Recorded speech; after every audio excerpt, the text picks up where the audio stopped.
Tuhan nyatakan pada akhir zaman. Sebab tidak ada sedikit pun firman-Mu yang terlewatkan untuk digenapi. Satu titik pun tidak ada firman-Mu yang terlewatkan untuk disempurnakan di akhir zaman. Hanya pribadi-pribadi yang mendapatkan kasih karunia untuk memahami rancangan Tuhan, bahkan untuk menjadi pelaksana dari ketetapan Tuhan.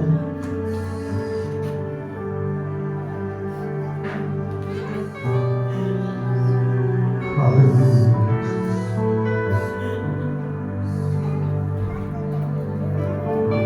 Hanya setiap pribadi yang mau dengar suara Roh Kudus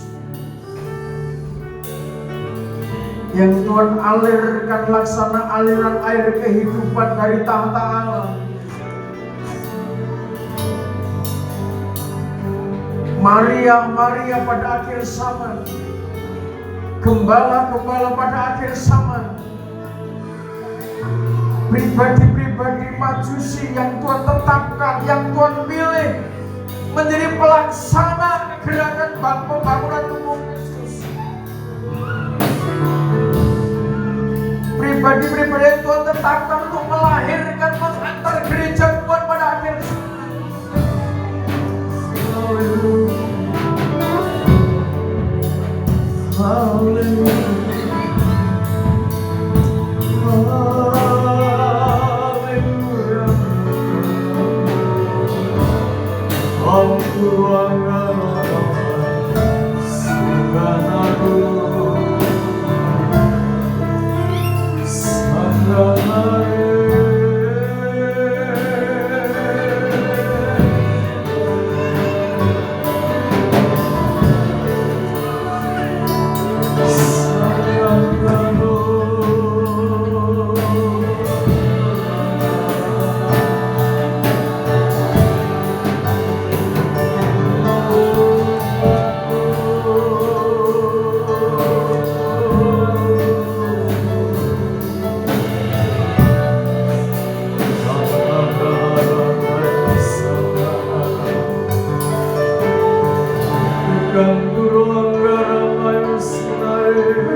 Dalam nama Tuhan Yesus Kristus, layakkan kami sebagai imam besar pikiran kami, setiap saat menerangi hati kami, jiwa kami disegarkan oleh kekuatan hadirat Tuhan, sehingga pengajaran firman-Mu membangun kami, menyucikan kami, menguatkan kami, mengokohkan kami. Layakkan hamba oleh kuat kuasa pengorbanan Tuhan, boleh menyampaikan kebenaran firman-Mu di tengah-tengah umat Tuhan, di dalam nama Tuhan Yesus Kristus. Amin. Silakan.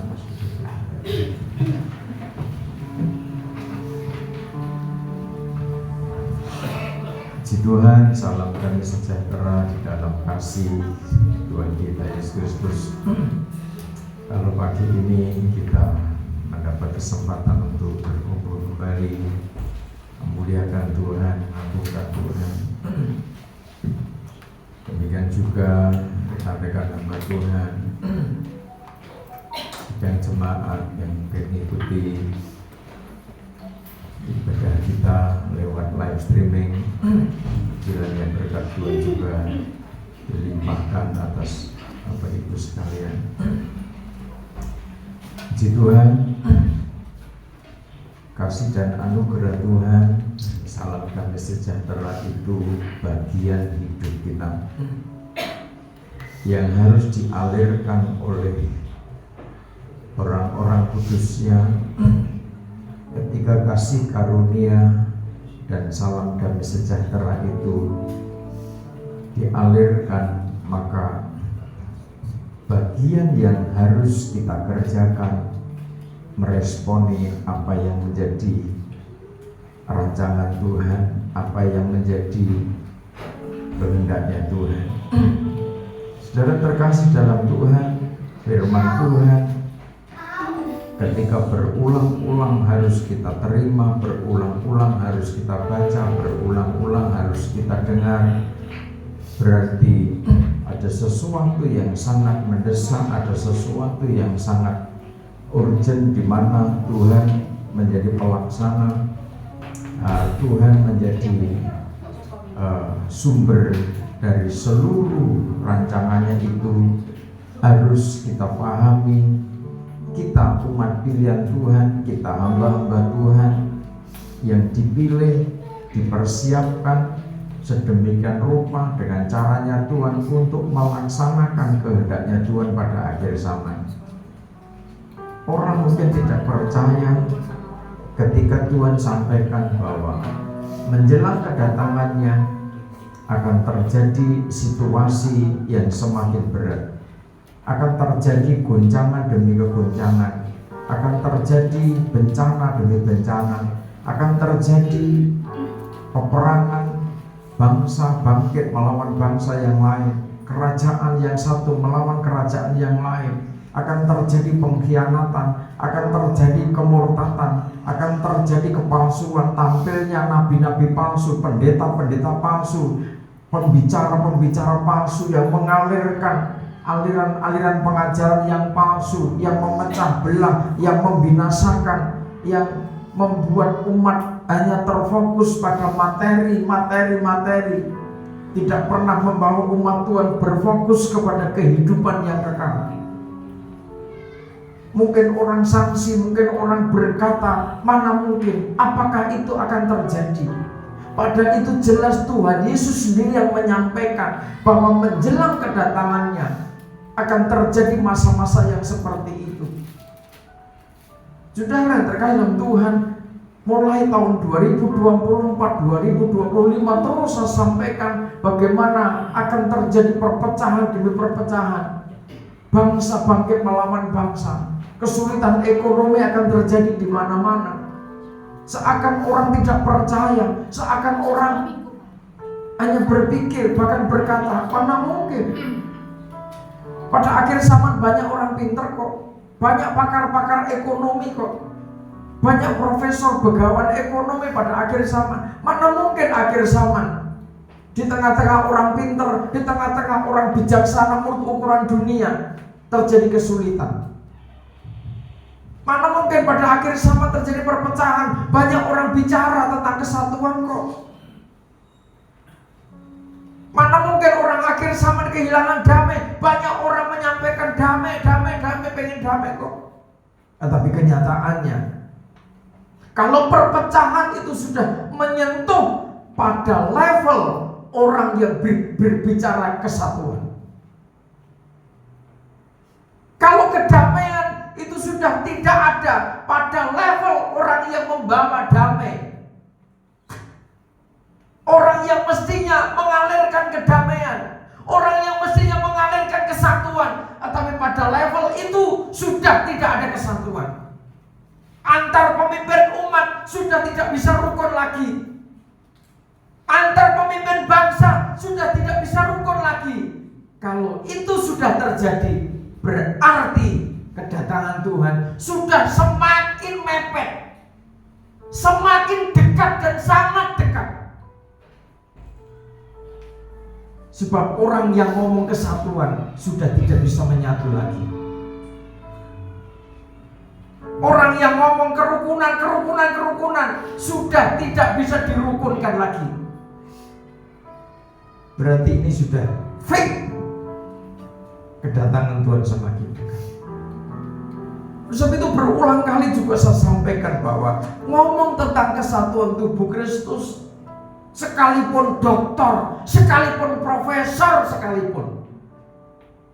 Kalau sudah mulutnya ngomong tentang kesatuan tubuh Kristus, harus konsekuen, komitmen dengan panggilannya. Kalau tidak mau rukun, tidak mau rangkul yang lain, tidak mau sinergi, menerima kelebihan yang lain, menerima kekurangan yang lain, jangan ngomong tubuh Kristus, wes stop. Jangan ngomong tabut perjanjian, stop. Ketimbang nanti dicaci maki orang, mulut yang ngomong tabut perjanjian, mulut yang ngomong kesatuan, bibirnya ngomong kerukunan, tetapi tidak pernah bisa rukun, tidak pernah bisa kerjasama dengan organ-organ tubuh yang lain. Ini akhir zaman, Bapak Ibu. Ngomong mempelai, tetapi hatinya busuk, jiwanya bukan jiwa mempelai, pikirannya bukan pikiran Kristus. Oleh sebab itu, kita yang kecil, kita yang mungkin saudara berpikir kok begini-begini terus, saya katakan segala sesuatu itu ada masanya. Amin. Makanya banyak berdoa, banyak menyembah, doa syafaat satu sama lain, berkumpul bersama itu penting. Karena apa? Kita ini tidak bisa perang sendiri. Amin. Bisa perang sendiri. Sejak zaman dulu, sejak zaman para nabi, Nehemia, Ezra itu dipercaya oleh Tuhan untuk membangun reruntuhan Yerusalem. Tuhan kasih hikmat bagaimana menempatkan para penatua, bagaimana menempatkan para imam bekerja melayani sesuai porsinya masing-masing. Berjaga, seraya, yang lain bekerja, yang lain berjaga. Sinergi seperti itu akan menjadikan saudara semakin kuat, dan menjelang kedatangan Tuhan satupun di antara saudara kami bergumul tidak ada yang rontok, dicabik-cabik oleh kepalsuan. Segala sesuatu ada masanya. Gembala juga berjuang terus sinergi dengan rekan-rekan hamba Tuhan. Bahkan puji Tuhan, banyak di antara mereka yang tertolong. Bukan saya merasa paling lebih, tidak. Sesaat mereka ada kekurangan, saya pahami itu. Harus ditutup dengan kelebihan yang kita punya, yang Tuhan taruh di dalam hati saudara. Semakin bersinergi dengan para hamba Tuhan, para tokoh, kalau mereka dengan kata itu, maka saya semakin paham, semakin ngerti bahwa rancangan Tuhan itu sebuah kepastian. Panggilan Tuhan itu adalah kepastian. Pengajaran sumber aliran air hidup yang mengalir dari tahta Allah, sungai kehidupan yang dasar itu memang diperlukan banyak sistem dalam tubuh kita. Amin. Jadi jangan salah berpikir, jemaat lokal jangan salah berpikir, kenapa gembala ke sana, kenapa gembala ke sana. Loh, iya, kita bawa pengajaran seperti itu. Kita aliri semua, kita membawa berkat, menjadi berkat untuk mereka, dan mereka diberkati. Jadi gembala tidak canggung, punya teman-teman para senior di negeri ini, setahap demi setahap kami bisa link dengan mereka. Ada ilmu, mereka bisa bertahan sampai umur 80 tahun, 85, 9 tahun, 90 tahun. Ini kan karena kesetiaan. Kalau toh ada hamba Tuhan yang umur 30 tahun sudah dipanggil Tuhan, padahal dahsyat sekali dipakai Tuhan, umur 40 tahun sudah dipanggil Tuhan. Tuhan punya waktu, kesempatan yang sudah ada, yang masih ada, yang sampai sekarang kita jalani dengan baik, jalani dengan penuh kesetiaan. Gereja mempelai Tuhan yang setia dan bijaksana. Ini menjadi tema besar tahun ini. Generasi keluarga mempelai Tuhan. Sebab apa? Yang diselamatkan Tuhan pada akhir zaman itu gereja mempelai Tuhan yang setia dan bijaksana. Nah, menjadi gereja mempelai Tuhan yang bijaksana itu bagaimana? Sekian puluh tahun pengajaran demi pengajaran untuk mengokohkan tahbisan pilihan saudara, untuk memperkuat iman saudara, menegakkan pengharapan saudara, mempererat kasih saudara kepada Tuhan, sudah dilewati pondasi yang kokoh untuk selanjutnya dibangun bangunan yang indah. Itu sudah lewat penataran demi penataran, hikmat makrifat, berbagai macam puasa saudara pernah jalani. Itu pondasi. Penataran bagaimana saudara menjadi seorang leader yang bijaksana, menjadi seorang leader yang setia, menjadi seorang leader tetapi juga menjadi hamba, bahkan sampai no reputation. Dalam titik memiliki sesuatu yang patut dibanggakan, tetapi mempelai memiliki jiwa siap mengosongkan diri, siap kehilangan reputasi demi tampil menjadi pribadi yang murni, menjadi pribadi yang jernih seperti kristal. Wahyu pasal 22 dibaca. Wahyu pasal 22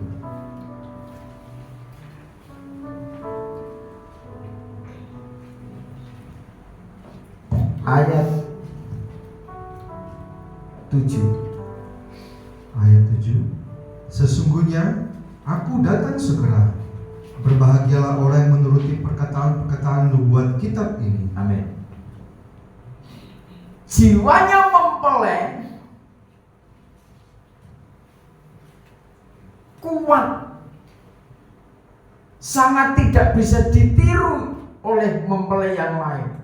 Sebab nanti akan muncul mengiringi, mengimbangi, menyaingi mempelainya Tuhan, yaitu gereja palsu yang digembalakan oleh nabi-nabi palsu. Jiwanya mempelai Tuhan memiliki ketaatan untuk menuruti perkataan-perkataan mempelai pria. Pribadinya gereja mempelai adalah pribadi-pribadi yang setia, pribadi-pribadi yang bijaksana karena taat pada kebenaran firman. Karena ketaatannya itu, akhirnya pengajaran firman, roh mempelai pria surga itu menyatu dengan gerejanya, menyatu dengan pengantin perempuan itu. Jiwa dan rohnya mempelai menyatu, akhirnya menjadi generasi yang bijaksana. Lah, pribadi yang bijaksana itu yang bagaimana? Bijaksana itu kan pandai, bijaksana itu cerdas, bijaksana itu berhikmat, bijaksana itu bermakrifat karena terlatih. Kalau ada kata terlatih berarti pernah dilatih. Nah, tinggal bagaimana ketika dilatih, saudara memperhatikan enggak instruktur saudara melatih saudara? Nah, ini pentingnya. Jangan sampai merasa dulu sudah dilatih, harusnya terlatih. Sudah biasa, secara kontinu melaksanakan apa yang dilatihkan itu. Nah, apa yang dilatihkan itu untuk memelihara supaya kita tetap menjadi pribadi yang bijak, tetap menjadi pribadi yang berhikmat, bermakrifat. Itu perlu dijalani. Apa yang dilatihkan, bagaimana menjalani, memelihara hikmat makrifat itu bagaimana. Nah, perlu ditindaklanjuti, perlu dijalani supaya hikmat makrifat itu tidak hanya pada pelatihan toh, tetapi hikmat makrifat itu betul mempribadi di dalam hidup kita, pikiran kita, pikiran Kristus, jiwa kita, hati kita menjadi hatinya Kristus. Jadi bijaksana karena terlatih, pengalaman, berpengalaman. Tetapi pengalaman itu juga menjadikan saudara berhikmat, bukan sebatas menjadi kebanggaan. Ada kan orang punya pengalaman, tetapi tidak sukses juga dengan pengalamannya.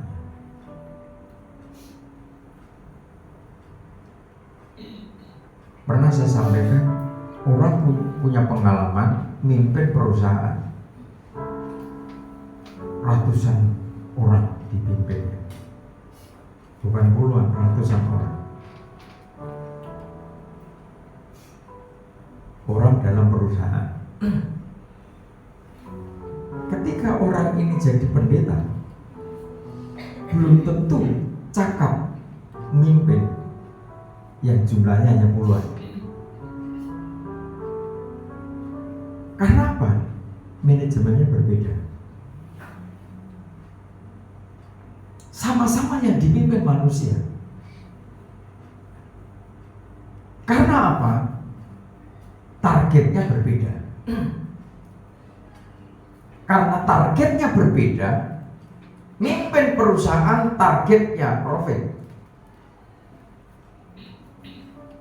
Mimpin umat targetnya bukan profit oriented, tetapi targetnya jiwa dan rohnya hidup kembali kepada kerajaan surga.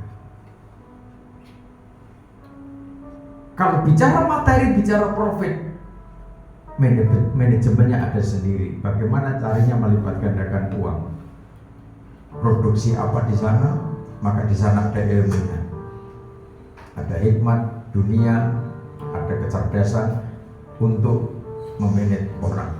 Bagaimana bisa kerja keras, bagaimana punya ilmu, bagaimana trik-triknya, ada semua.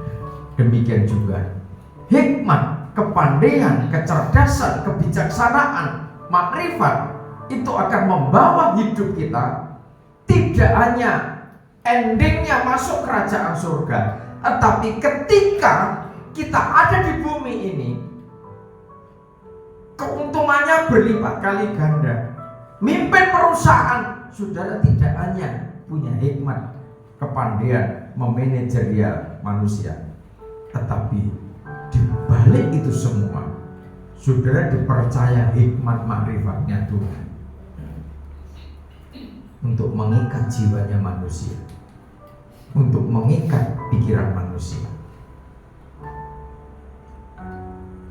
Sehingga ketika jiwanya manusia, pikirannya manusia sudah diikat oleh kebenaran, oleh kuasa hikmat dan makrifat, saudara tidak hanya sebatas memanage materinya, tetapi jiwanya saudara manage. Sehingga hidup mereka tidak sebatas dapat materi, tetapi dapat hidup damai sejahtera. Amin. Kalau saudara sebagai seorang pemimpin memiliki ilmu yang ganda, karena saudara sebagai imamat yang rajani, maka dunia saudara kuasai, surga menjadi bagian kekal yang Tuhan percayakan pada saudara. Kalau di dunia ini saudara bertindak dengan bijak, bertindak dengan makrifat, maka itulah calon penghuni kerajaan surga. Karena apa? Kita ini sudah berada di dalam kerajaan Allah, sekalipun di bumi. Karena kita berada dalam wilayah kerajaan Allah, maka kita harus bertindak memiliki hati yang bijaksana. Hati yang bijaksana itu seperti apa? Bertindak bijaksana itu seperti apa? Sebab ketika kita berada pada zona bijaksana, tidak ada hukum yang kita langgar juga. Maksud saya hukum dunia ini. Ketika kita memiliki hukum kerajaan surga, ketika kita menjadi imam-imam yang bijaksana, maka kita juga tidak melanggar hukum yang ada di negara kita. Oleh sebab itu, pribadi yang bijaksana ini betul-betul mutlak pribadinya mempelai. Bijaksana itu akal sehatnya dalam kuasa kendalinya Tuhan. Dia arif, dia tajam, pikirannya tajam, bertindak dengan cermat, bertindak dengan hati-hati. Apabila menghadapi kesulitan, tidak mundur. Kan ada orang itu ketika menghadapi kesulitan mundur, tidak mau berjuang.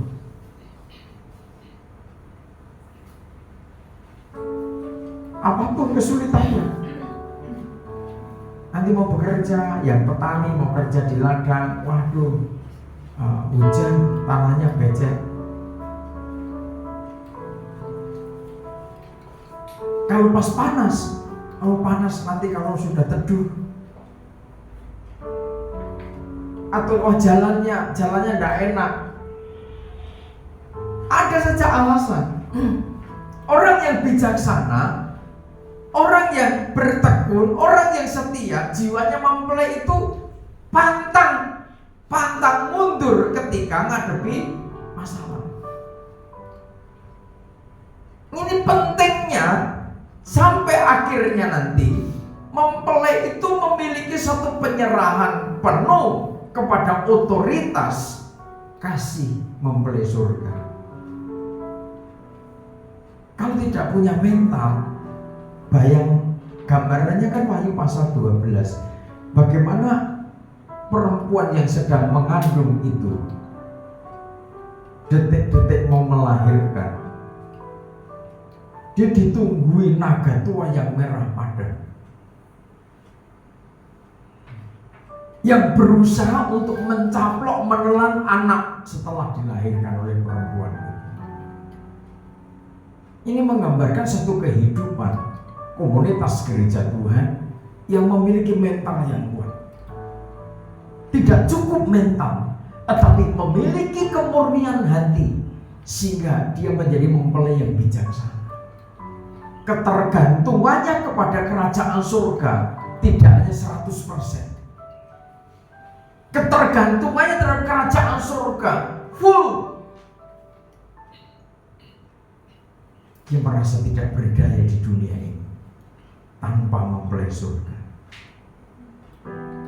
Jika apapun tantangannya, dia tetap bertumbuh sampai ketaatan itu dikandungkan.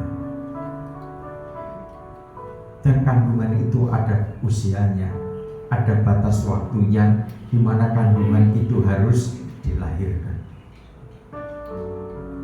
Dalam perjalanan gereja Tuhan sampai akhirnya gereja dinyatakan melahirkan karena ketaatan terhadap firman Tuhan. Inilah kebahagiaan gereja Tuhan ketika dia mengandung ketaatan firman itu dan akhirnya melahirkan. Itulah kebahagiaan mempelai perempuan Tuhan Itulah kebahagiaan pengantin gereja Tuhan pada akhir zaman. Mari dibaca Matius pasal 25. Untuk menjadi pribadi yang bijaksana. Wahyu pasal 22 katakan gereja harus taat.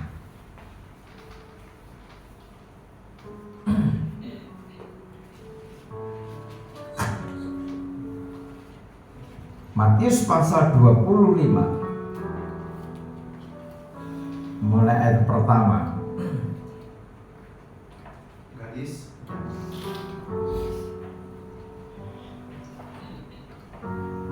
Gadis-gadis yang bijaksana dan gadis-gadis yang bodoh.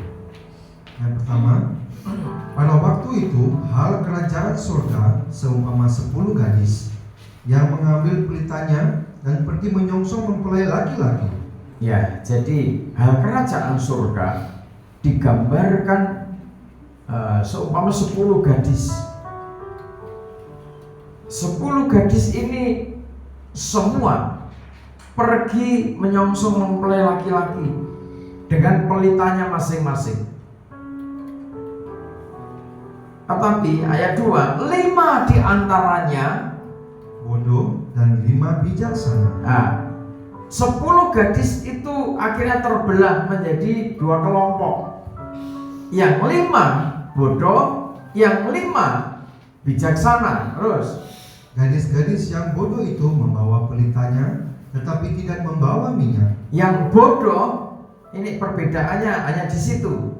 Pelita punya tetapi tidak membawa minyak. Terus sedangkan gadis-gadis yang bijaksana itu membawa pelitanya dan juga minyak dalam buli-buli mereka. Ya, ada minyak yang dibawa dalam buli-buli, tetapi karena mempelai itu lama tidak datang-datang juga, mengantuklah mereka semua lalu tertidur. Waktu tengah malam terdengar suara orang berseru, mempelai datang, songsonglah dia.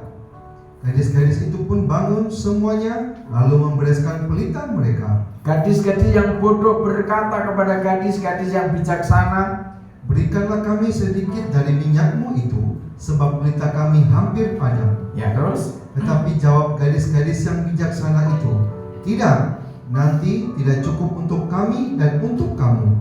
Lebih baik kamu pergi kepada penjual minyak dan beli di situ. Akan tetapi waktu mereka sedang pergi untuk membelinya, datanglah mempelai itu dan mereka telah siap sedia untuk masuk bersama-sama dengan dia ke ruang perjamuan kawin, lalu pintu ditutup. Nah, kemudian datang juga gadis-gadis yang lain itu dan berkata, Tuan, Tuan, bukakanlah kami pintu. Terus? Tetapi ia menjawab, aku berkata kepadamu, sesungguhnya aku tidak mengenal kamu. Karena itu berjaga-jagalah, sebab kamu tidak tahu akan hari maupun akan saatnya. Ya. Berulang kali ini saya sampaikan juga kepada saudara terkait kedatangan Tuhan. Digambarkan sebagai mempelai pria surga. Sementara gereja Tuhan digambarkan 10 anak darah yang sama-sama pengen menyambut kedatangan Tuhan, yang sama-sama percaya bahwa mempelai pasti datang. Tetapi dalam perjalanan mereka terbelah menjadi 2 golongan, terbelah menjadi 2 kelompok. Yang kelompok yang satu 5 orang gadis digambarkan begitu, tetapi bodoh.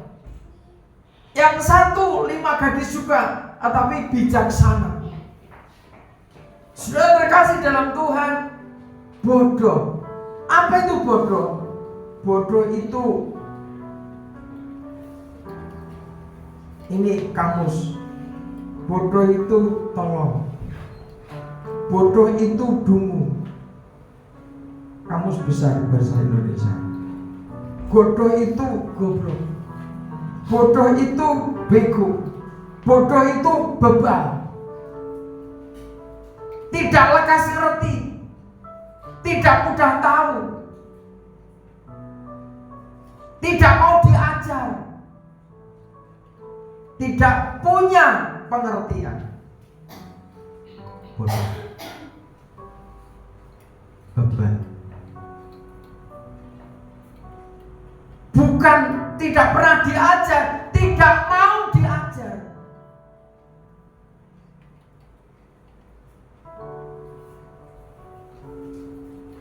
Makanya pukulan orang bijak adalah pukulannya sahabat yang baik.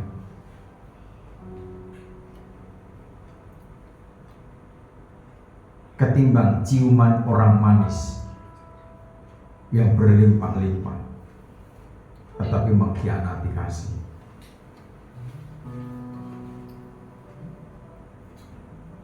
Kadang orang tua, kadang sahabat yang baik, ketika menegur, memberikan teguran, memberikan didikan, tidak nyaman bagi daging, tidak enak bagi perasaan, sehingga banyak. Maka kami bergumul, penggembalaan bergumul, jangan sampai ada jemaat yang terjebak, terperosok dalam kedunguan, terperosok dalam kebebalan, terperosok dalam kehinaan karena kebodohannya. Diingatkan, ditegur. Sudah saatnya saudara tidak baperan ketika firman Tuhan disampaikan, mesti nyinggung-nyinggung saya. Nanti curiga sama istrinya, jangan-jangan laporan sama gembala. Atau sebaliknya, jangan-jangan suami cerita sama gembala. Aku pribadi, gembalamu, tahu persis orang itu jujur atau tidak di depan saya. Makanya jangan sekali-kali berkata tidak jujur di depan saya. Ada orang itu di depan saya, yes, tapi di belakang sana no total. Apakah saya juga membalas? Apakah saya mendoakan kecelakaan mereka? Tidak juga. Kami hanya berdoa, Tuhan ampuni kebodohan mereka. Mereka diperbudak setan kebodohan. Hamba Tuhan itu bisanya begitu. Mengutuk tidak boleh, doa buruk tidak mungkin. Yang dialirkan selalu yang baik. Yang dikatakan untuk jemaat, untuk umat, bahkan bukan jemaat pun, untuk manusia, untuk makhluk hidup manusia, harus berkata baik, harus memberkati. Saudara terkasih dalam Tuhan, bodoh itu stupid, bodoh itu polis, bodoh itu pokoknya tidak enak semua itu. Males akhirnya. Orang bodoh itu mengedepankan kemalasannya. Orang bodoh itu mengedepankan dalih. Kalau ditugasi dan menemukan kesulitan begitu, pasti berdalih. Tidak mau berjuang bagaimana caranya supaya masalah ini selesai. Bahkan sampai persoalan sekecil apapun, tidak punya kemandirian, hikmat untuk mengurai masalah, untuk mengerjakan sesuatu. Itu bodoh. Diajari bolak-balik nyapu, diajari bolak-balik nyapu seperti ini, melipat pakaian seperti ini. Ibu gembala sudah itu paling killer kalau ngajari anak-anak. Bahkan saya pernah ada tahun berapa itu, kalau sudah ditegur bolak-balik, enggak apa-apa. Ayo kita kerjakan bersama-sama. Dia biar duduk manis sebagai ratu, sebagai enggak apa-apa. Kita syuting, kita selalu lipatkan, kita selalu ayo bersihkan kamarnya, mungkin sebulan sekali, biar ini sarang laba-labanya tidak ada. Sampah-sampahnya ayo kita keluarkan aja, tidak apa-apa, mulai dewi hamba kok. Siapa tahu dengan begitu punya kesadaran yang tinggi, kita syuting, kita upload. Bahwa gembala sedang training, mengadakan pendidikan pada tim khususnya. Ya saya tidak malu, ibu gembala saya itu tidak malu ngerjakan ini, ngerjakan itu. Wah sudah kami biasa, murah setik tanpa biasa gitu-gitu. Nguras comberan, udah biasa. Nggak ada yang hina di dunia ini. Yang hina itu hanya manusia yang bodoh. Kemiskinan itu terjadi karena kebodohan.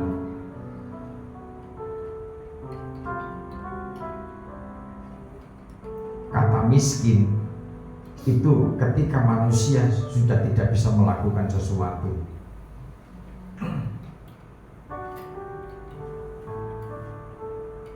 Bekerja nggak ngerti, akhirnya untuk makan hanya sekedar untuk makan saja betul-betul tidak bisa. Kemiskinan absolut terjadi di negeri ini tidak bisa karena apa? Kebodohan. Jangan salahkan pemerintah.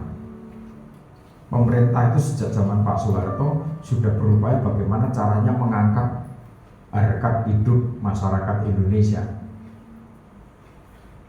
Dikasih pinjaman, dikasih dana hibah untuk ternak, untuk pertanian yang tidak punya lahan, dikasih pinjaman, disuruh pakai gratis, tidak bayar. Tanam terserah, hasilnya kamu nikmati sendiri. Ternak juga begitu, sapi, kambing, ayam. Dari ayam sampai itu dulu sudah pernah dikerjakan sejak zaman Pak Harto. Tapi kenapa kemiskinan terjadi terus? Karena mentalnya manusia yang bodoh. Oleh sebab itu saya percaya di antara saudara tidak ada yang mau. Kebodohan itu akan membinasakan. Dari bumi ini sudah kelihatan, ini masuk kerajaan surga atau tidak. Sebab kebodohan itu menjadikan dirinya tidak mampu melakukan sesuatu.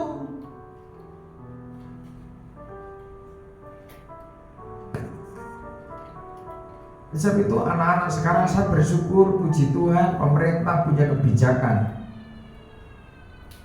pembatasan untuk anak-anak di bawah 16 tahun tidak boleh pakai media sosial yang berdampak sangat buruk terhadap anak-anak. Saya ikut senang keputusan pemerintah sudah fix anak-anak di bawah 16 tahun tidak boleh mengakses TikTok, YouTube, Facebook, apalagi itu. Sebelum pemerintah mengeluarkan permen, saya sudah mengeluarkan bukan permen, peraturan pendeta. Anak-anak pastori, apalagi game. Sudah dikeluarkan aturan begitu nyolong-nyolong. Oh, mesti HP ini cepat rusak. Betul, HP ini rusak. Nyolong-nyolong mana? HP ini rusak terus. Jangan dibelikan. Kalau sudah rusak-rusak begitu berarti memang bodoh, tidak mau diatur. Saya lugas saja, tidak mau diatur keluar dari sini. Di hutan aja, ya tidak ada aturan. Kalau pengen diberkati, ayo bertumbuh dalam aturan etika, norma sosial yang baik, norma spiritual yang baik. Pasti Tuhan campur tangan, Tuhan kebaca. Bersyukur. Anak-anak sekarang itu enak, tidak seperti zaman kami, tidak seperti zaman di bawah 90-an, 80-an, 70-an ke bawah, 60 ke bawah. Itu prosesnya, wah, tidak bisa kalau anak sekarang seperti proses kita dulu para penantuan. Saudara, gadis-gadis yang bodoh, dia punya kepelitaan. Kalau bicara soal ini pelita, Kristen punya pelita ini, sama-sama pelita. Bedanya itu hanya pada persoalan buli-buli yang berisi minyak. Ini hanya dimiliki oleh darah yang bijaksana.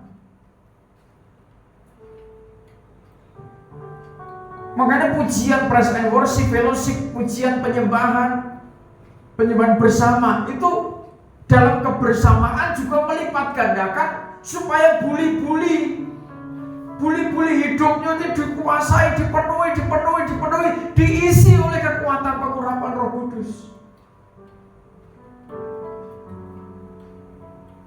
Karena capek, karena penat, karena beban hidup, lepas kontrol, ngomong jelek, berpikir jelek, melakukan dosa, Roh Kudus hilang, menjauh. Dalam kebersamaan dipikul kembali, berjuang bersama, diisi kembali buli-buli itu, sehingga sadar, oh iya, kita melakukan ini, aku mengelola pekerjaan ini. Bukankah saudara ada saatnya masa-masa jenuh menteror saudara, jenuh ngurusi kerjaanmu yang rutin itu, jenuh ngurusi usaha yang begitu-begitu terus, diguncang pikiran itu tidak stabil, males rasanya. Arep nyuci sudah ngurusi usaha, cuciannya banyak, disetrika apa enggak, dilipati atau enggak, ditumpuk sebelah sana, ditimbun sebelah sini. Loh, ada saya pernah ke tempatnya orang, ya pakaian bersih dari jemuran begitu udah dicantolkan sebelah sana, terus ditumpuk begitu, digeledaknya oleh tempat tidur, digeledaknya oleh tempat duduk sofa, sampai tempat duduk dari ruang tamu. Betul ini ya, dan nama dulu, nama Ibu Gembala Saudara. Sampai saya duduk di mana, wong itu gak ada sungkan barang. Maaf loh Pak, ya hanya begitu saja. Aku orang tak ewangi mindahnya dipindah nanti. Sudah, tidak ada tempat kosong, cantol-cantolan itu sudah di mana-mana. Itu dari jemuran, sudah barang bersih. Aku pulang dari itu sudah berjalan sama istri itu sudah habis-habisnya. Mau ini kepiye? Konsepnya ya apa ini? Ya nek toko ngono ya. Ya nek kios dicantol-cantolnya memang orang biar cepat gampang milih begitu ya. Ini rumah. Kalau jangan sampai ini terjadi atas para imam, amit-amit. Saya bisa datang ke tempat saudara setiap saat tanpa diundang. Dan jangan disalahkan kalau saya tahu bagaimana kondisi pakaian, tok cantolnya sembarang kali, tidak dicuci-cuci. Bahkan yang kotor, yang udah timbuk, yang udah bak, tidak dicuci-cuci sampai baunya kayak tape, kayak fermentasi ketan hitam itu. Yang ini, yang itu, dan dicuci-cuci karena apa? Males. Bukankah saudara pernah juga terteror masa-masa pikiran yang goncang seperti itu? Males. Ngopo? Tak rewangi, tangi isu-isu, bangun pagi-pagi, berjuang, pakaian yang tak cucikan, makanan yang tak siapkan. Jadi wong lanang kok kaya ngono, jadi suami kok seperti itu. Atau sebaliknya,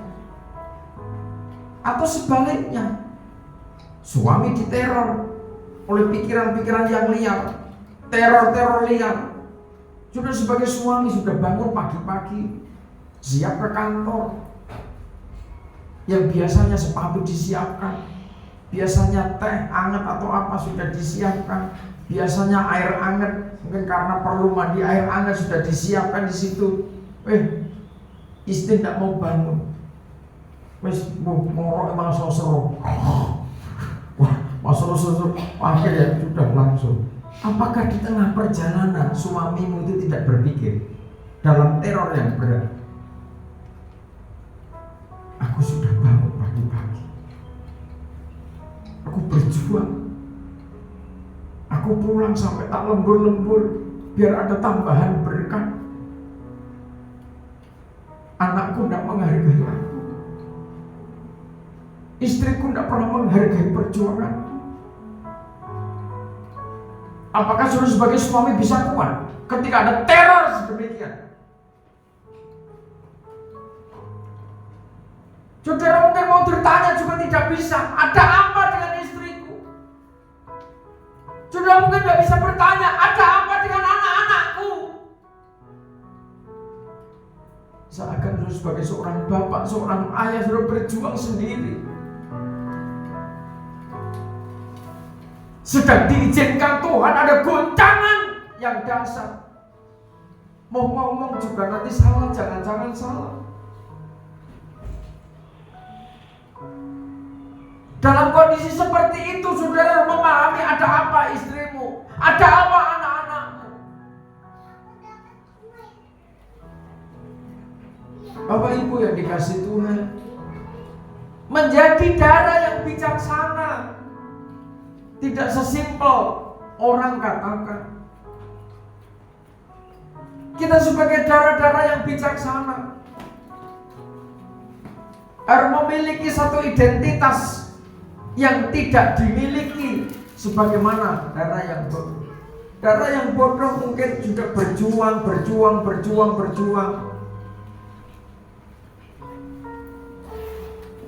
Seakan tidak kenal lelah. Tampil dengan pelitanya, tampil dengan kesaksiannya. Materi sama-sama, materi pelita ini sama-sama materi kok. Artinya gereja perempuan Sunda Babil, gereja palsu yang digembalakan oleh nabi-nabi palsu. Nabi-nabi palsu yang tidak senang kerukunan, tidak senang kesucian, tidak senang kekudusan. Itu cirinya nabi palsu. Tidak senang kekudusan, tidak senang kerukunan, tidak senang kesatuan. Yang dibanggakan apa? Materi. Dengan materi aku kuat kok. Dengan materi aku bisa lakukan apa saja. Dan siapa yang menguasai dunia ini pada akhir zaman?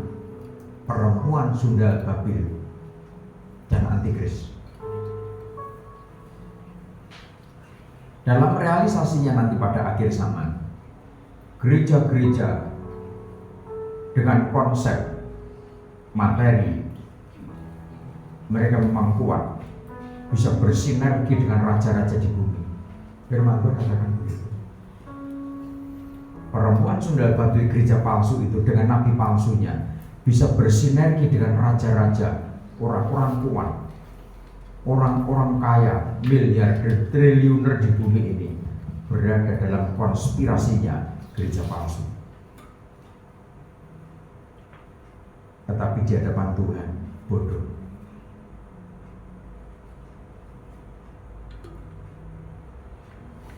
Wahyu pasal 12 dengan 18 dengan kemegahan seperti itu dihancurkan Tuhan dalam waktu sekejap. Yang perlu waktu lama. Yang menguasai perdagangan dunia siapa? Gereja palsu. Nabi-nabi palsu dengan bangganya karena kekayaan, bukan perpuluhan lagi, kekayaan dunia ini, orang-orang kaya di dunia ini, sahabat karibnya para nabi palsu.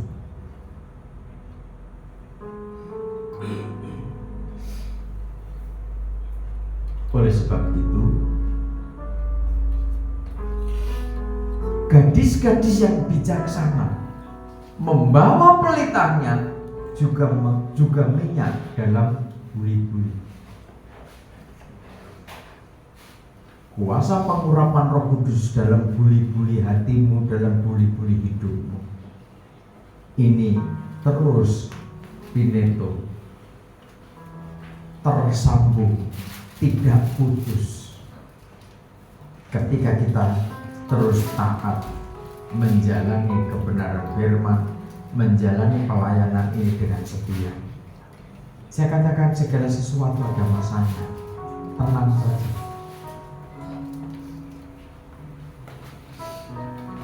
Darah-darah yang bijaksana, kenapa bisa mengumpulkan? Kenapa buli-bulinya cukup memberikan minyak zaitun tumbuk yang ada di situ. Karena kesetiaannya, karena ketaatannya, dia tidak mau tergoncang dengan kepalsuan demi kepalsuan. Apakah sama-sama berproses? Iya. Ketika menghadapi kesulitan, kegoncangan demi kegoncangan, baik yang bodoh dan yang bijaksana sama-sama mengalami satu kelesuan. Mempelai tidak datang-datang, sementara kegoncangan semakin dahsyat. Nabi-nabi palsu itu nanti juga action dengan mujizatnya. Orang Indonesia itu kan haus mujizat. Nabi palsu itu bisa menurunkan bintang, menurunkan api dari langit. Sihirnya juga kuat. Oleh sebab itu, ketika kelesuan itu terjadi, ketika masa-masa goncangan itu terjadi, jenuh, capek, penat, sampai kapan Tuhan? Sampai kapan kondisiku seperti ini? Aku sudah berupaya semaksimal mungkin. Mungkin saudara begitu.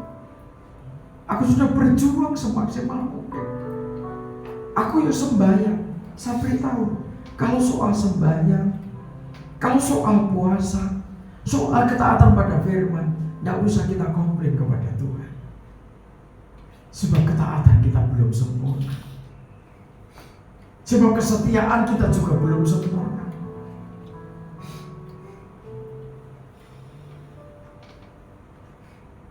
Mari kita belajar koreksi diri, kita belajar mawas diri, kita refleksi diri. Masih banyak yang kurang yang harus kita kerjakan. Sehingga ketika gadis-gadis yang bijaksana dan yang bodoh ini sama-sama tersadarkan, ketika ada suara, ada seorang berseru, mempelai datang, songsonglah dia. Karena ini sama-sama pelita. Bangun 10-10-nya. Dua komunitas ini bangun. Nah, tapi anehnya, gadis bodoh itu langsung berkata, berikanlah kami sedikit dari minyakmu itu, sebab pelita kami hampir padam.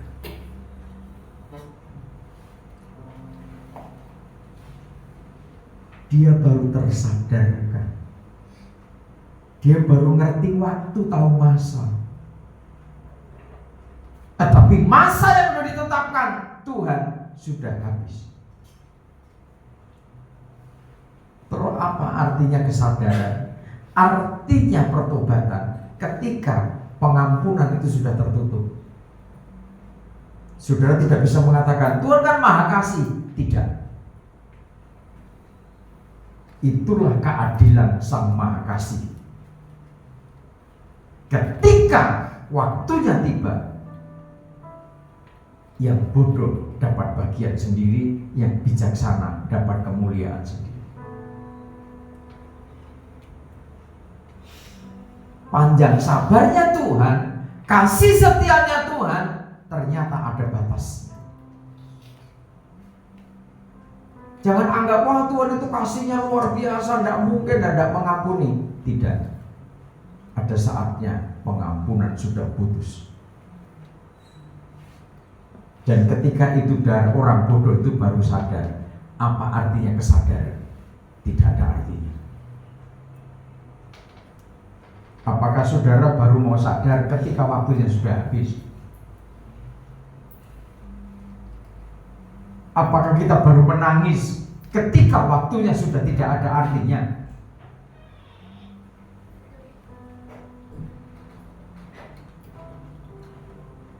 Menjadi darah yang bijaksana, ada waktu di mana hidupnya ditempa, digembleng, dicemek.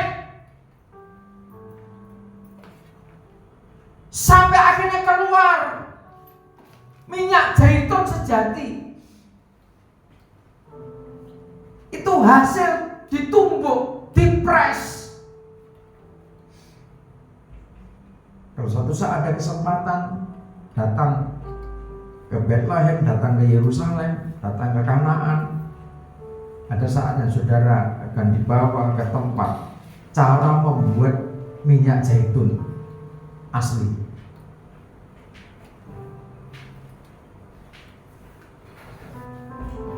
Ya, kita memahami bahwa menjadi pribadi yang bijaksana itu berproses. Bisa manfaatkan waktu dengan baik. Tidak bodoh, tidak bebal. Tapi ngerti bahwa aku dididik, aku ditempa, aku diajar dengan satu tujuan, supaya kita menjadi pribadi-pribadi yang matang, yang memiliki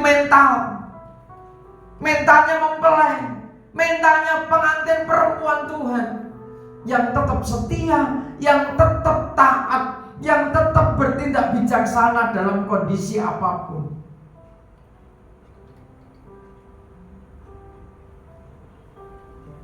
Kan jiwanya mempelai harus memberi.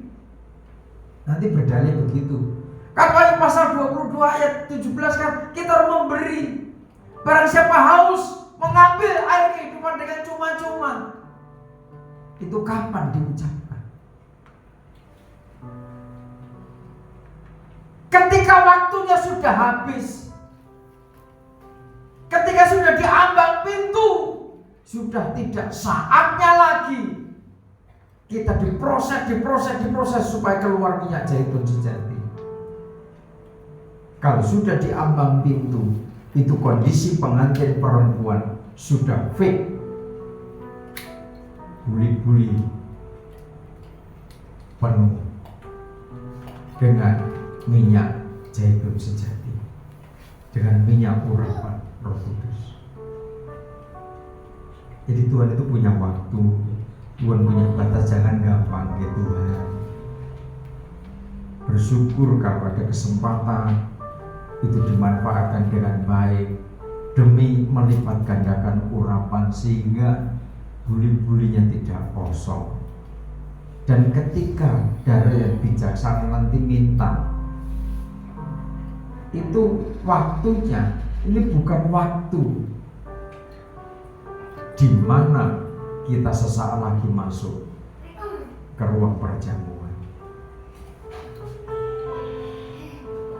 Gereja mempelai menyediakan reserve air kehidupan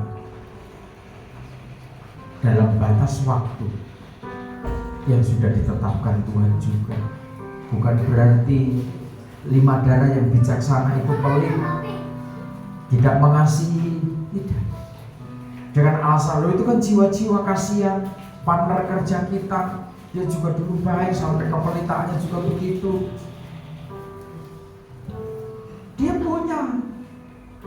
punya minyak urapan itu, tetapi hampir hanya cukup sampai batas itu, tidak berlimpah, sehingga dikatakan pelitanya hampir padat karena punya reserve. Sementara gereja mempelai pengantin perempuan punya reserve yang cukup berlimpah di dalam hidupnya. Jadi standarnya Tuhan supaya kita menjadi gadis-gadis yang bijaksana, yang paham betul tentang standar perjalanan mempelai untuk endingnya masuk ke dalam ruang maha kudus.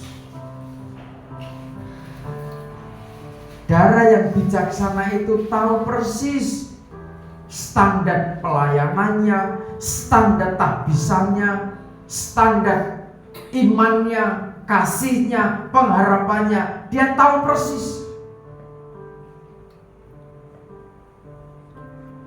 Tahapan demi tahapan perjalanan hidupnya, dia tahu persis dia yang menjalani hidupnya.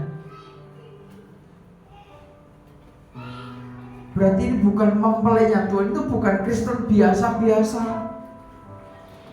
bukan jemaat, bukan imam-imam biasa-biasa saja, tetapi tahu betul Bagaimana tahbisan imam? Kalau posisinya para gembala, para nabi, para rasul, para guru Injil, dia tahu betul standar rohaninya, standar tahbisannya itu seperti apa. Dia ngerti etika kerajaan surga, dia juga ngerti etika kerajaan Allah yang ada di bumi. Kalau para imam itu ngerti etika kerajaan Allah, maka dia tidak melanggar etika hukum kerajaan yang ada di bumi.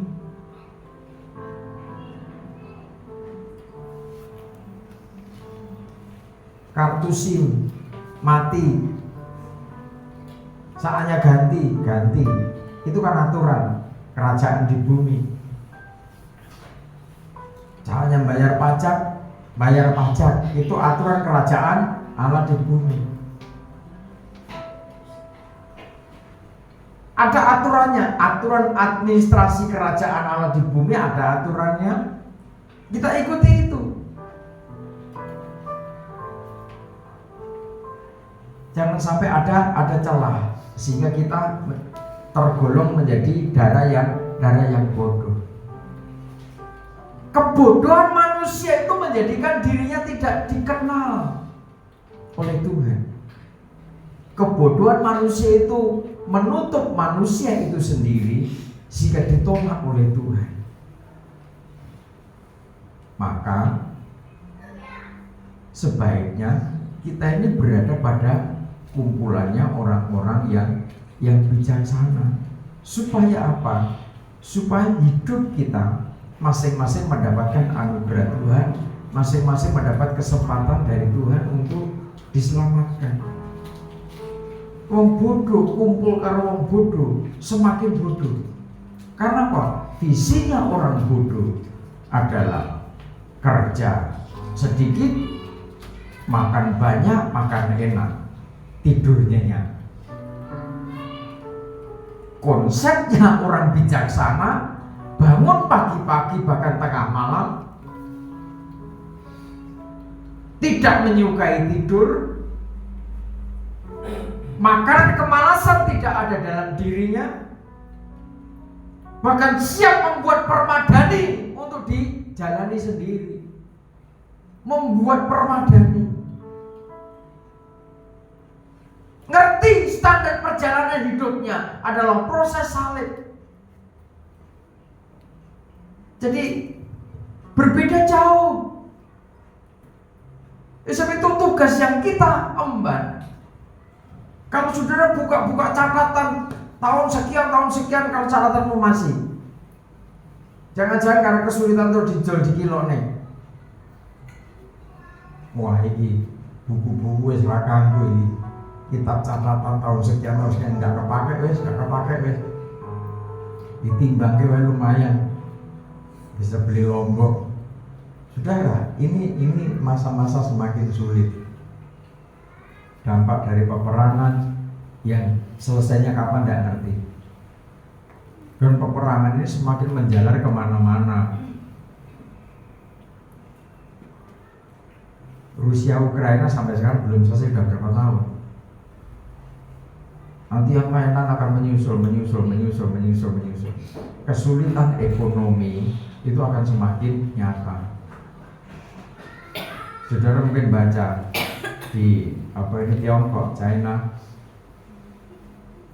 misalnya sudah mereka ada parlemen sana sudah antisipasi pertumbuhan ekonomi sana hanya 4, sekian. Bersyukur kalau Indonesia kuat sampai 5 sekian pertumbuhan ekonominya. Tiongkok saja parlemen memutuskan kita tidak bisa lebih dari itu. Dan pesan ini warning untuk Indonesia. Kalau pertumbuhan ekonomi di Tiongkok melemah, berarti Indonesia juga pasti melemah. Karena perekonomian di Indonesia mayoritas juga dipegang oleh orang-orang Tiongkok. Hati-hati.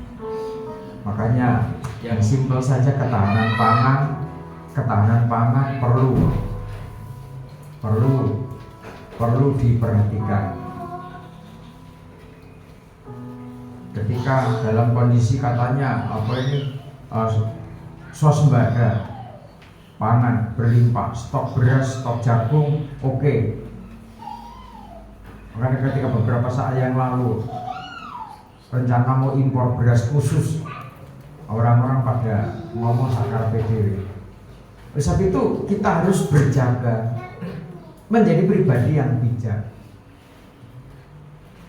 Bicara ketahanan pangan, ini kebijakan, tindakan bijak mempelai juga. Kita masih di bumi, kita punya lahan, jangan biarkan lahan kosong. Gembala juga berjuang sebagaimana atur waktu bisa mengkondisikan semua bisa berjalan.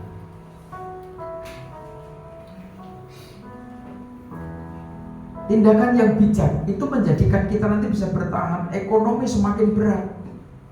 Kalau kita tidak bijaksana, skala prioritas, masih ngangsur rumah mungkin, masih ngangsur mobil, kalau sudah tidak bijak, pengeluaran makanan yang biasanya apa? Kesukaan. Makanan jangan dijadikan barang kesukaan. Mulailah karena kebutuhan. Protein tidak harus dari daging sapi, daging ayam. Ada dari protein yang lebih murah, dari nabati, dari hewan, dari apa. Ya, itu mahal, udah bisa diatasi. Makanan jangan dijadikan kesukaan. Kalau makanan sudah dijadikan kesukaan, itu yang menjadikan badan kita seringkali rusak. Jadikan makanan itu kebutuhan, itu tindakan bijak. Makanya ke depan Indonesia ini masih luas lahan. Tetapi kalau kita tidak mau mengelola, kalau kita tidak mau menanam sekalipun punya lahan, sudah nanti bergantung pada gaji. Kalau gajinya tetap seperti itu, sementara kebutuhan semakin berat, kebutuhan kesehatan, kebutuhan yang lain-lain,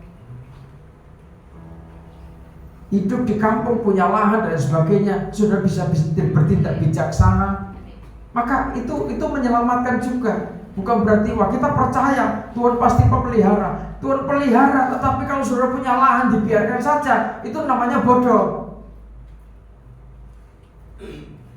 Anak-anak dididik, anak-anak sudah bisa, apalagi anak SD, SMP dididik untuk bisa nanam-nanam supaya apa? Paling tidak, suatu saat tidak ada uang sama sekali karena ada kebutuhan mendadak banget. Saudara ke kebun itu, di sana ada sayuran, dan itu sudah bisa jadi makanan kan? Di sana ada pepaya, di sana ada pisang. Pastori pisang sampai belenger, sampai takut-takutan anak-anak itu melihat pisang. Yang suka pisang kan saya. Ada anak-anak itu ada buah jambu itu sampai jatuh. Mana ada anak-anak mau ngambil ini? Sampai diambil kelelawar, diambil burung-burung. Itu padahal itu kebutuhan gizi yang sangat bagus. Jadi kalau kita berbicara darah yang bijaksana, tidak sebatas nanti kita masuk surga, pasti. Tapi bagaimana di tengah-tengah goncangan zaman sekarang, di tengah-tengah kesulitan ekonomi, oke, Indonesia bisa surplus pangan, tapi ternyata juga masih banyak kok masyarakat yang tidak bisa makan.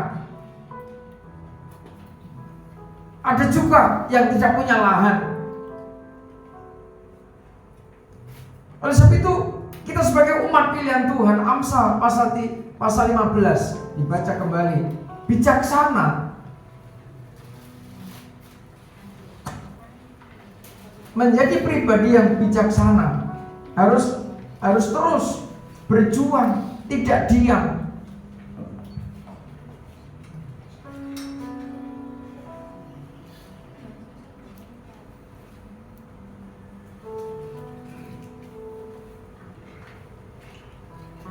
Dibaca ayat yang ke-13 mulai. Amsal pasal 15 mulai ayat 13. Hati yang gembira membuat muka berseri-seri, tetapi kepedihan hati mematahkan semangat. Nah, bagaimana supaya hati gembira? Gembira yang sumbernya dari materi, dari uang itu terbatas. Uangmu habis, mukamu berubah.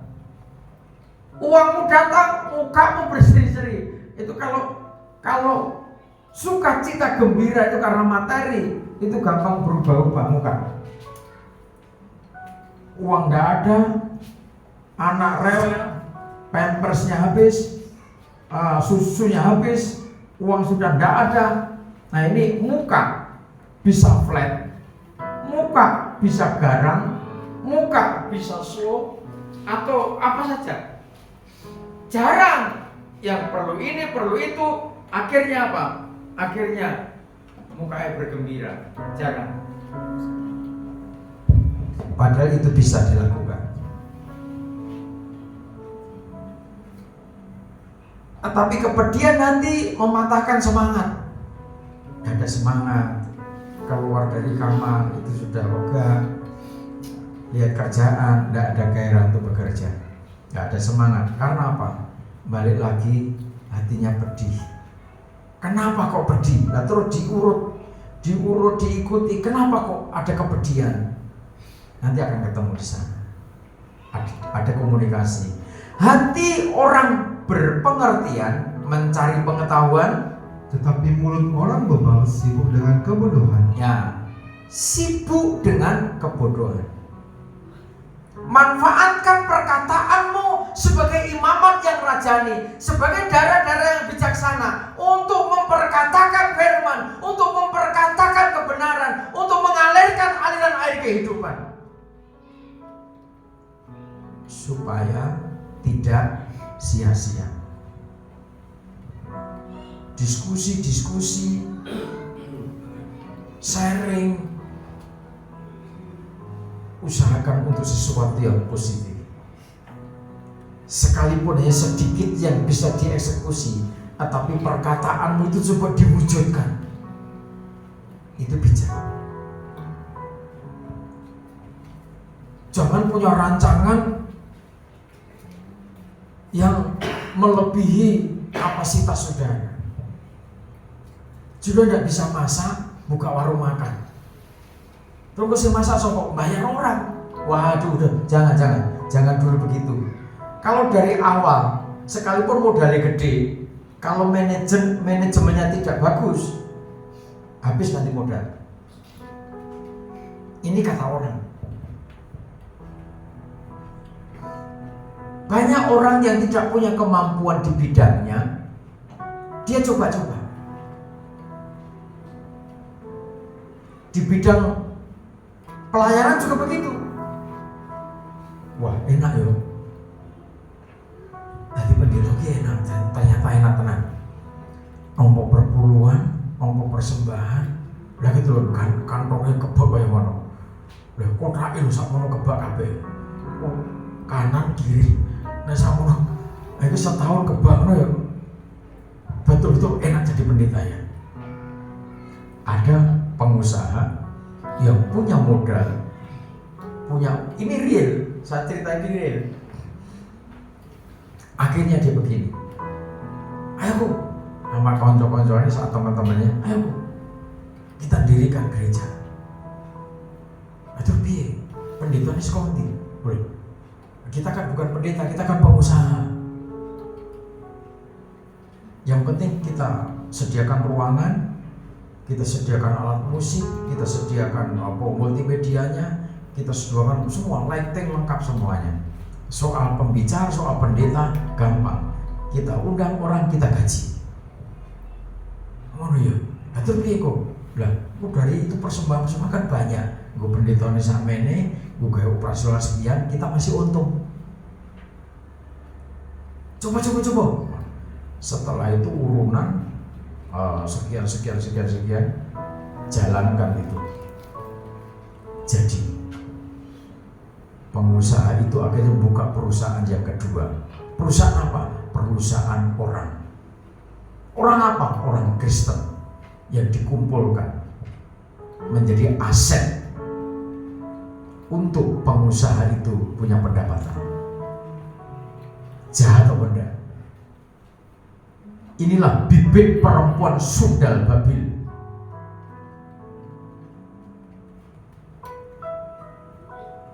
banyak terjadi di mana-mana. Penggembalaan itu pilihan Tuhan, penggembalaan itu panggilan Tuhan, penggembalaan itu tahbisan dari Tuhan. Tapi kenyataannya terjadi begitu. Jadi pengusaha itu dia dapat untung dari perusahaannya yang dikelolanya, juga dapat untung dari profit dari gereja yang dikelolanya. Apakah dia pendeta? Bukan. Dia adalah seorang pengusaha. Saudara, ini kejahatan yang terjadi pada akhir zaman. Makanya tidak heran kalau gereja-gereja pada akhir zaman yang kecil-kecil itu, yang jemaahnya diide-ide, dijemput, pendeta tinggal gigit jari. Karena apa? Tidak ada jemaah. Jemaahnya pindah ke tempat yang seperti itu tadi. Ngenes kan?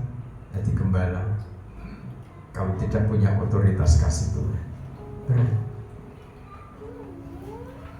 Hati orang berpengertian itu mencari pengetahuan. Gunakan mulut, jangan seperti orang beban, tetapi gunakan mulut kita untuk berdiskusi sesuatu demi kemajuan saudara, satu sama lain. Punya program apa, mungkin yang keluarga ini, saya punya ide begini, gimana kalau iya dirembuk bareng-bareng karo ngopi begitu kan, lebih enak begitu.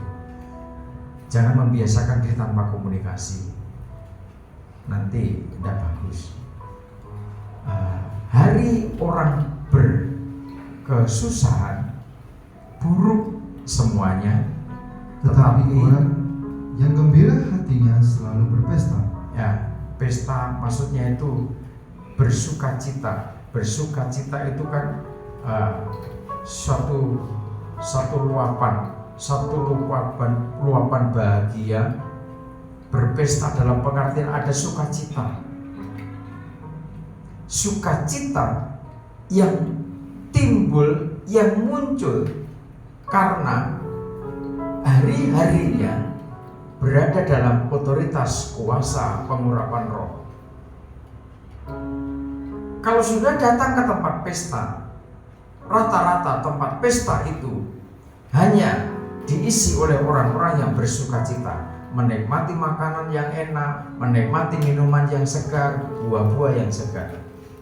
Jarang saya diundang ke tempat pesta pernikahan, di sana mukanya cemberut-cemberut sambil makan begitu, nong tambah apa nong, pangan enak belum ini, terus nanti pulang mukanya seperti itu. Jarang. Biasanya orang yang hatinya tidak pas maka dia tidak datang ke tempat pesta. Hatinya tidak mood jika tidak datang ke tempat pesta. Ini menggambarkan orang yang hidup dalam pengurapan Roh Kudus, dalam cadangan minyak urapan. Ada suasana pesta, itu suasana sukacita, bukan berarti terus hidup dalam pengurapan Roh Kudus suruh pesta orang, bukan pesta orang. Lebih baik sedikit barang dengan disertai takut akan Tuhan daripada banyak harta dengan disertai kecemasan. Ya, cemas. Dulu tidak punya apa-apa, tidur nyenyak, tidur enak, begitu kan. Saudara punya mobil, bolak-balik bangun, ditengok garasi ini. Jujur, jangan-jangan apanya ini spionnya diambil orang. bolak-balik wah, so akhirnya pasang CCTV mulai pintu gerbang sana, dapur, belakang semua pasang CCTV. Apa enggak boleh? Boleh, silakan. Tetapi enggak usah cemas. Ya. Itu karena apa? Wah, ini harta ini perjuangan itu. Boleh, tetapi enggak usahlah terlalu cemas karena barang-barang nanti takut hilang, takut, udahlah. Sumele saja. Kalau memang hilang bukan karena terwaktu, taruh aja pinggir jalan, enggak begitu juga. Berjaga tetap, gennya sudah berjaga, barang sudah ditaruh di tempat yang semestinya, kok dimaling uang, diangkat orang lompat pagar, ya sudah memang berkatnya maling ngono ae lho. Dadi wong itu legowo, nanti akan damai, hati tidak cemas, tidurmu ya nyenyak, istirahat baik, bekerja dengan baik.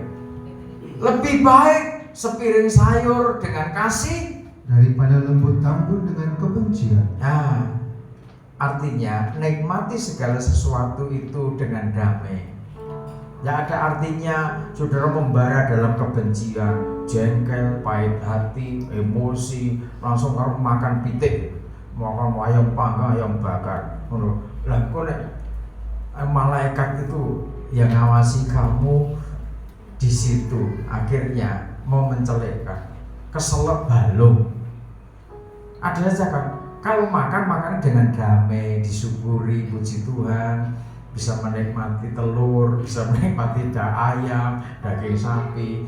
Mau makan telur puyuh karena tidak damai hatinya, uring-uringan, pahit hati, ngerti-ngerti baru mau dimasukkan itu, berarti itu langsung sok, kayak kesedot.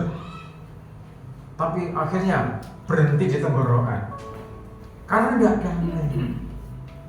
Coba kalau damai, segala sesuatu kalau damai enak, nikmati dengan baik. Ada sukacita di situ dan menjadi berkat. Makan sayur.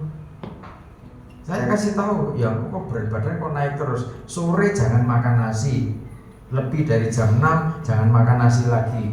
Sudah, makan sayur-sayuran. Yang suka sayur apa itu? Kenikir. Itu paling enggak kenikir 1 piring. Daun pepaya, yang perlu lompong, itu tanamkan lompong di samping itu. Loh, enak tenan. Saudara belum ngerasain lompong ungu dari Talas Pandanwangi. Kalau ngerasain saudara terus kaya anune babi kecap kae. Loh, iya tenan. Beda. Saya itu bolak-balik jarum. Ini orang nyabut satu-satu udah enggak apa-apa. Memang enak tenan itu. Nikmati semuanya itu dengan damai, dengan sukacita. Sekalipun sayur, saya nikmati. Saya sore itu saya makan sayur. Kemarin kan kenikir kan banyak, kemana-mana kenikir banyak. Padahal enak tenan itu. Jadi kalau berat badanmu pengen turun, tapi kalau tidak pengen turun, ya sudah minum es yang banyak. Siang es, pagi es, sore air es, malam air es, perbanyak terus sebanyak-banyaknya. Tahun depan siap kegerakan raksasa. Nah, ini Majapahit begitu. Majapahit tidak melahirkan tokoh-tokoh raksasa. Majapahit harus melahirkan pengantin perempuan Tuhan. Amin. Ada amin enggak? Tidak usah malu lah. Makanya berat badannya terlalu banyak juga tidak bagus. Kolesterol kebanyakan juga tidak bagus. Kegemukan itu tidak baik. Percaya wes? Tidak percaya wes? Enak langsing. Makanya supaya itu jangan tampilkan foto-foto yang gede, tetapi tampilkan foto-foto yang kecil. Nah, saya terobsesi. Wah, betapa manisnya, cantiknya dulu aku. Wah, mening-mening langsing. Beratnya hanya 25 kilo mau dia. Ya, seperti itu ya. Terus kepiye gue terus. Ya, normal aja. Nah, kelebihan jangan.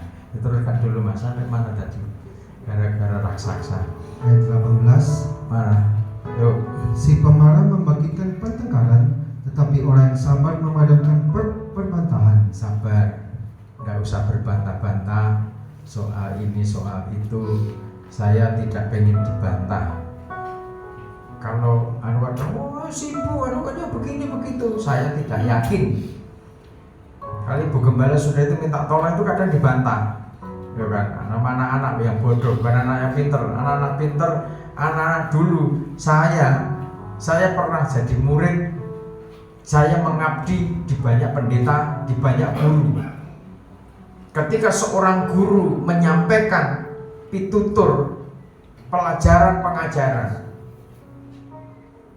satu kata pun saya tidak berani buka mulut. Saya terima itu. Tidak terima. Mungkin tidak salah, disalah-salah nih. Siapa tahu Tuhan pakai untuk menguji aku. Saya sedang dimurnikan, saya sedang dididik di tempat demi ketangguhan, demi kualitas spiritual. Jadi banyak memahami. Orang yang sabar itu memadamkan perbantahan. Jalan si pemalas seperti pagar duri. Terus, tetapi jalan orang jujur adalah rata. Kenapa jalannya orang malas seperti pagar duri?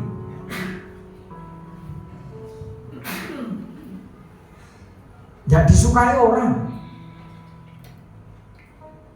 Saudara mau melok pagar duri, lompat pun saudara mikir kok, ya kan? Ngerti pagar duri pasti disingkiri. Saudara mau berpeluh-peluhan, gandeng tangan karo pagar duri, gak tumon kecuali wong edan. Nah, orang gila berpeluh-peluhan, bergandeng tangan dengan pagar duri. Jadi dia mau males. Jangan sampai saudara itu karena malas akhirnya disingkiri wong. Sebab apa? Peti ketularan. Jadi kalau sifat malas, punya sifat malas, tahu-tahu molet, bubar molet, langsung bu makan, suruh ngambilkan, suruh masakan. Piring tidak dibawa ke dapur, taruh di mana dia makan. Ini malas. Di mana-mana dijauhi orang nanti. Akhirnya kumpulnya juga dengan orang malas. Anak yang bijak menggembirakan ayahnya. Terus? Tetapi orang yang bebalu menghina ibunya. Nah, anak yang bijak ayahnya.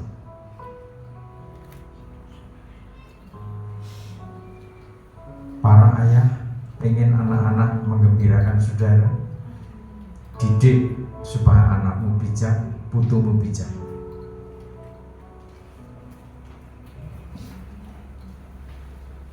Tetapi orang yang apa tadi? Tetapi orang yang bebalu menghina ibunya. Menghina ibunya. Bisa-bisa ibunya digoblok-goblokin. Jadi ini anakmu itu malas, anakmu bodoh. Mari berkaca diri. Jangan-jangan saudara bodoh juga. Didiklah anakmu menjadi anak yang bijak. Karena saudara bijak. Kalau orang tua bodoh, nanti lahirnya juga bodoh, kan repot nanti. Terus, kebodohan adalah kesukaan bagi yang tidak berakal budi, ya. tetapi orang yang pandai berjalan lurus. Ya, jelas. Terus, rancangan gagal kalau tidak ada pertimbangan, tetapi terlaksana kalau penasihat banyak. ya kalau ada penasihat. Kadang anak-anak kalau mau melangkah, bu, ma, pak, aku begini boleh enggak? Ketika orang tua mau bilang, nah jangan nak. Apalagi terkait dengan soal pasangan hidup. Hati-hati. Saya gembala saudara di sini dipercaya Tuhan untuk memberkati pasangan nikah yang tidak ada di sini juga, ada di gereja lain juga.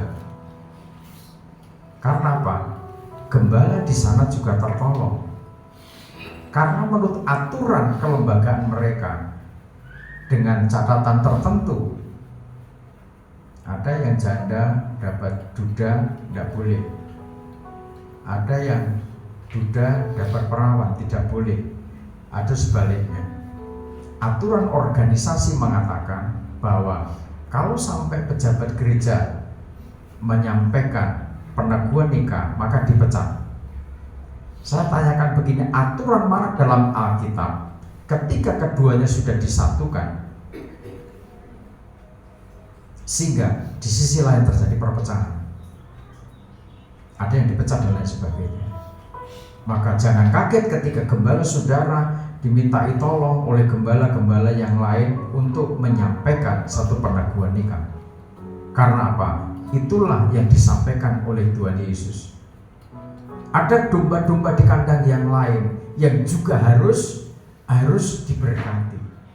Kita bicara sinergi dalam pembangunan tubuh Kristus. Saya tidak bertindak curang untuk menarik mereka. Yuk, harus ke sini, tidak. Dengan begitu semua terberkati, gembalanya juga diberkati Tuhan, umat Tuhan juga diberkati, semua terselamatkan. Saudara, anak yang bijak itu menggembirakan. Rancangan yang gagal kalau tidak ada pertimbangan.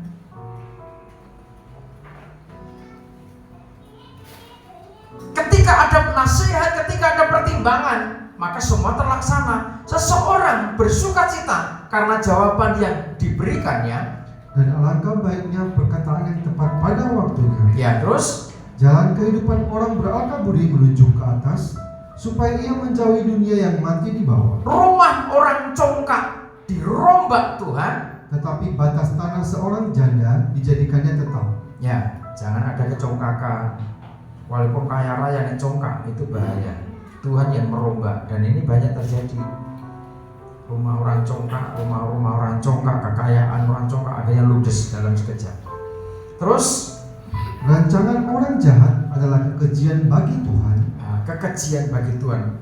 Maka tetapi perkataan yang ramah itu suci. Terus Siapa loba akan keuntungan gelap mengacaukan rumah tangganya, tetapi siapa membenci suap akan hidup. kejujuran, ketulusan hati, kecerdikan, itu yang dikehendaki Tuhan. Tuhan tetapkan bahwa domba-domba gembalaan Allah itu harus cerdik dan tulus. Jangan dibalik, ayat itu jangan dibalik. Kalau saudara balik, tulus dulu, banyak orang Kristen menjadi lemah di situ. Kita kan harus tulus. Saya kulaan 100, tak dos 150. Tulusnya benar, tetapi tidak menggunakan kecerdikan. Lah ngopo kudu cerita tentang kulaanmu 100? Kan tidak perlu kan? Orang dagang kan tidak perlu aku sampai ini, aku untung 50 loh. Masa tidak boleh? Nah, mestinya kan cerdik. Makanya Tuhan katakan, kamu diutus di tengah-tengah domba, di tengah-tengah serigala. Harus menjadi domba yang cerdik dan tulus. Cerdiknya dulu, tapi di dalamnya tulus. Nenek dikedepankan tulusnya dulu, yaitu saking polosnya. Walah nek ngono nek kulaanmu 100 ya sudah tak kasih untung 10.000 wae wis. Jadi 110 ndak usah 150. Lah bensinnya, lah ya kita kan penuh kasih ya, bensinnya kan yo melu kowe, ya kita saling mengasihi gitu kan. Lah akhirnya pakai dalih kasih. Lama kelamaan dagangan muntek, modal muntek karena apa? Tidak cerdik. Itu tidak bijak. Boleh tulus, memang itu ajaran Tuhan, tetapi harus cerdik. Cerdik itu tindakan orang bijak. Ya tidak usah, kalau sudah pedagang, ya tidak usah dibicarakan. Oh ini lu ini sampai ini. Nanti saudara ditembak kasih, saudara tidak bisa. Nah, saya katakan pada seseorang, lah kamu itu bakti sosial, apa dagang? Kalau bakti sosial beda lagi aturannya. Kalau berdagang dulu, keuntungannya nanti untuk bakti sosial. Kan begitu. Ada orang saking polosnya karena kita kan harus tulus toh aku pendeta malah diajari tulus. Aku ngerti, tapi selamanya kamu tidak akan berhasil kalau begini caranya. Bakti sosialnya nanti dari keuntungan yang kamu timbun, kamu kumpulkan karena kamu berdagang. Teruskan. Hati orang benar menimbang-nimbang jawabannya, tetapi mulut orang fasik mencurahkan hal-hal yang jahat. Ya, mulut orang fasik itu mencurahkan hal-hal yang jahat. Kebenciannya, bahkan termasuk kebenciannya terhadap orang yang mungkin merasa orang itu merasa dikhianati, dijolimi. Akhirnya dia mengupas kelemahan orang lain, dicurahkan. Dia pakai dicurahkan berarti tumplek-plek, digelontorkan. Termasuk kelemahannya orang digelontorkan di depan saudara. Apa untungnya? Ini orang fasik, bukan orang bijak. Jadi kalau ada orang melampiaskan kekesalannya, melampiaskan kekecewaannya, akhirnya ngorek-ngorek pendeta, ngorek-ngorek para guru, ngorek-ngorek tonggone, ngorek-ngorek Pak Dene, ngorek-ngorek Pak Lie, ngorek-ngorek bapake, mboke, sisan istrinya sekalian. Suami cengeng, suami bodoh, suami beban. Memahami istrinya saja tidak bisa. Maka kalau kaum muda, remaja, putra putri, apalagi terkait pasangan hidup, hati-hati ke depan. Jangan gegabah. Akhir zaman banyak serigala-serigala liar tampil manis di depanmu. Sayang, masa kamu tidak percaya sih ya? Dengan mulut lidahnya yang lentur, masa tidak percaya sih ya? Terus lakimu apa-apa nangis. Kalau laki-laki sudah mengeluarkan air mata demi cinta, ini air mata perlu ditelusuri dari mana sumbernya. Dari hatinya atau dia acting karena playboy canggih pada akhir zaman. Hati-hati, ini akhir zaman. Saya hanya tidak pengen ketika saudara sudah masuk wilayah pernikahan yang Tuhan katakan satu kali untuk seumur hidup, suatu saat karena satu persoalan akhirnya terjadi perkataan cerai. Saudara bukan hanya mengkhianati pasanganmu, tapi mengkhianati kerajaan surga. Pernikahan akhir zaman ini pertimbangannya materi. Gak ada materi, tidak jalan.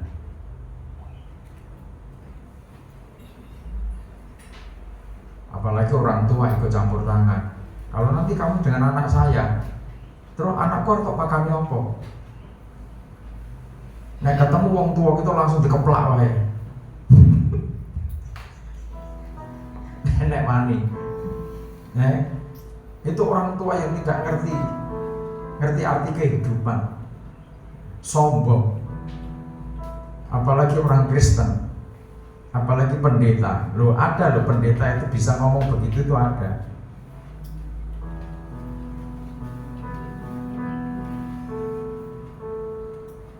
Hati-hati. Hidup itu berproses.